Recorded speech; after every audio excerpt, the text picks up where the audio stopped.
Hey guys, we're gonna make some salsa today. So first thing we're gonna do is using our food chopper, we're chopping up some onions and garlic.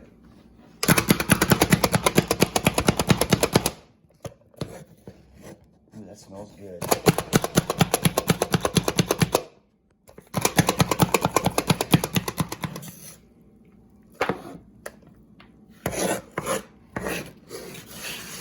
Well, if you could smell this right now, you would be loving it. This smells delicious. Just those two ingredients alone.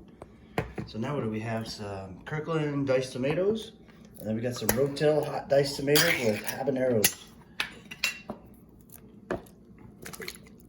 This really makes some fresh salsa, some fresh tasting stuff. And we have some cilantro too. Start with this next. This is nice. This is like a real good level of spiciness.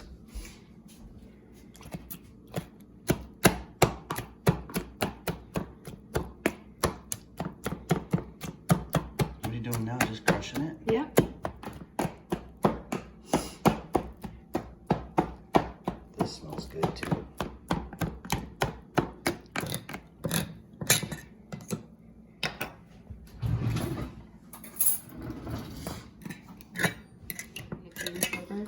One teaspoon of cane sugar. Oh yeah.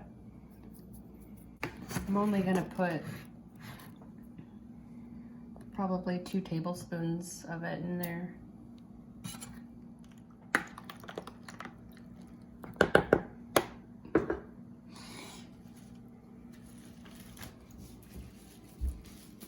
That's a strong onion. Mm-hmm.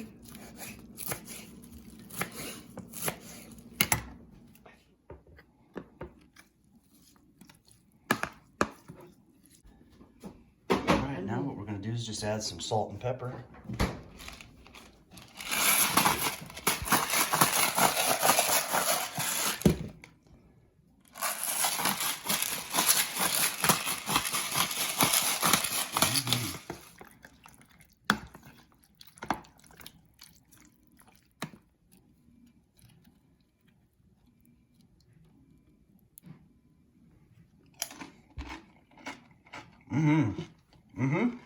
And you'll taste the heat in a minute. It comes. Yep, there we go. That's how you do it. I needed a little bit more heat, so I added the rest of that habanero tomato mix in with it, and then mixed in the salsa as well. So this is kicking now. So, all right, thanks for watching.